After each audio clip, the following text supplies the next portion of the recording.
చిన్ననాటి గుర్తుల్లో పలకది ప్రముఖ స్థానం. పిల్లలకు ఓనమాలు నేర్పాలంటే గుర్తొచ్చేది పలకే. అమ్మ తర్వాత అమ్మలా మారిన పలకపై అక్షరాలు దిద్దిస్తుంటే ఆ చదువు ఇట్టే అబ్బేది. దీంతోనే ఆటాపాట చదువు సంధ్య కొనసాగేవి. అయితే ఆ చదువుల నేస్తం ఇప్పుడేది? ఆ పలక బలపం ఇప్పుడెక్కడున్నాయి? ఒకప్పుడు దేశ విదేశాల ఆర్డర్లతో కలకలలాడిన ప్రకాశం జిల్లా మార్కాపురం పలకల పరిశ్రమ ఇప్పుడేమైపోయింది? వేలాది మంది కార్మికులతో సందడిగా ఉండే మార్కాపురం పలకల పరిశ్రమలపై హెచ్ఎం టీవీ స్పెషల్ స్టోరీ.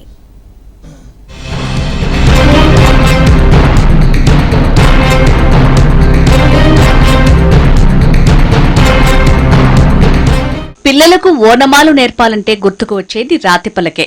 రాతి పలకల తయారీకి దేశ విదేశాల్లో పంపిణీకి కేంద్ర బిందువు ప్రకాశం జిల్లాలోని మార్కాపురం. శతాబ్ద కాలం నుంచి పలకల తయారీకి దేశవ్యాప్తంగా మార్కాపురం ప్రసిద్ధి చెందింది. అందుకే మట్టి పలకలకు మార్కాపురం మారుపేరైంది. అయితే అంతటి వైభవం సంతరించుకున్న మట్టి పలక ఇప్పుడు ప్రాభవం కోల్పోయింది.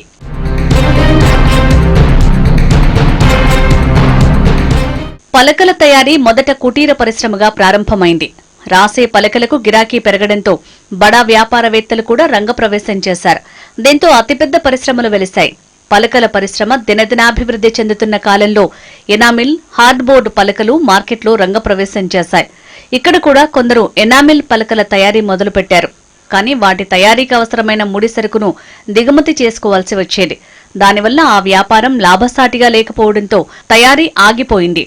మార్కాపురంలో వ్యాపారం ఊపందుకోవడంతో పరిసర ప్రాంతాల్లో కూడా రాతి గనుల కోసం అన్వేషణ మొదలైంది.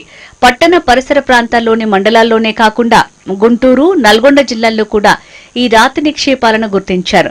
ఆయా ప్రాంతాల్లో కూడా డిజైన్ స్లేట్ పరిశ్రమల్ని నెలకొల్పారు. ప్రస్తుతం ప్రకాశం జిల్లా బెస్తవారిపేట, తర్లుపాడు, త్రిపుర అంతకం, దొనకొండ, దర్శితో పాటు గుంటూరు జిల్లాలో రేమిడిచెర్ల, మాచర్ల, నల్లగొండ జిల్లా మిర్యాలగూడలో ఈ పరిశ్రమలు ఉన్నాయి. 3 జిల్లాల్లో కలిపి సుమారు 3000 ఎకరాల్లో పలకల గనులు విస్తరించి ఉన్నాయి. ఇక్కడ కనీసము ఈ మా పూర్వకాలం నుంచి ఈ పలకల వ్యాపారం మీదనే, పలకల పరిశ్రమల మీదనే, రైటింగ్ స్లేట్స్ మీదనే ఎంతో మంది జీవనోపాధిగా బ్రతికేవాళ్ళు. కానీ రాను రాను ఈ పలకల పరిశ్రమ కుంటుపడిపోతూ ఉంది. దీనికి వ్యాపారం కానీ తగ్గిపోతుంది. ఓనర్లు కానీ పెట్టుబడులు పెట్టుకోలేక వాళ్ళు బయట నుంచి వడ్డీలకు తెచ్చి పంచినా కానీ వాళ్ళకి ఆదాయం రాలేని పరిస్థితి ఉంది. ఇప్పుడు ఈ ఎస్టేట్లో వ్యాపారం డెవలప్ కావడానికి గవర్నమెంట్ ఏదన్నా సహకారం చేసి దీని పరిశ్రమ గురించి అభివృద్ధి చేసేదానికి గవర్నమెంట్ సహకరించవలసిందిగా కోరుతున్నాం. 2010లో అమెరికాలో ఏర్పడ్డ ఆర్థిక మాంద్యంతో పలకల పరిశ్రమ మొట్టమొదటిసారిగా కుదేలైంది. అప్పటి వరకు సుమారు రోజుకు 50 లారీల పలకలు ఎగుమతి చేసే వ్యాపారవేత్తలు నెలకు 50 లారీలు కూడా ఎగుమతి చేయలేకపోయారు. దీంతో గనుల నుంచి ముడిరాయిని వెలికి తీసేందుకు వ్యాపారవేత్తలు ఆసక్తి చూపలేదు. ఫలితంగా గనుల్లో పనిచేసే కూలీలు ఉపాధి కోల్పోయారు. పనుల కోసం వలసబాట పట్టారు.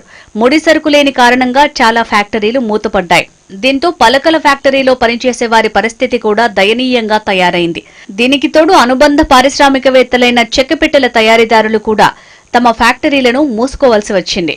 మరోవైపు వైసీపీ ప్రభుత్వం అధికారంలోకి వచ్చాక పలకల గనుల్లో వచ్చే ముడి సరుకుపై డెడ్ రెంట్ విపరీతంగా పెంచింది.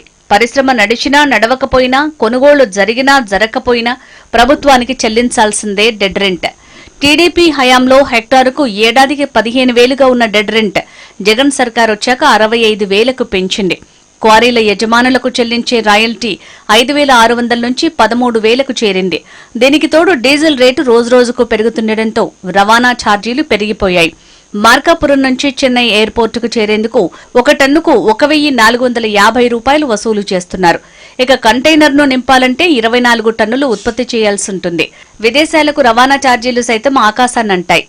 ఒక కంటైనర్ను అమెరికా పంపించడానికి గతంలో $1,200 చెల్లించాల్సి ఉండగా ఇప్పుడు అది $7,500లకు పెరిగింది.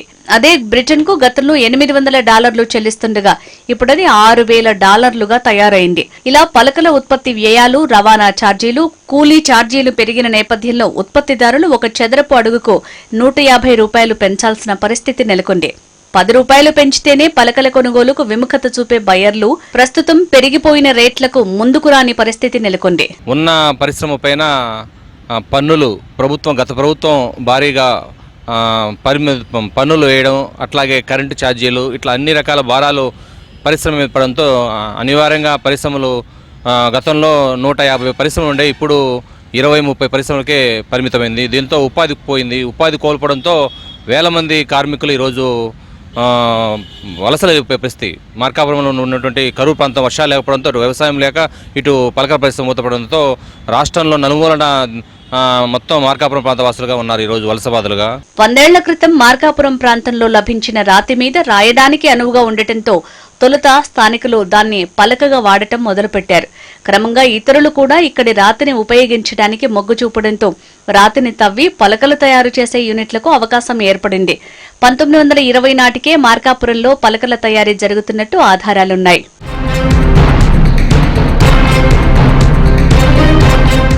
మార్కాపురం ప్రాంతంలో రాయి నాణ్యత గురించి బ్రిటిష్ ప్రభుత్వ నివేదికల్లో కూడా ఉందని పరిశ్రమల శాఖ చెబుతోంది.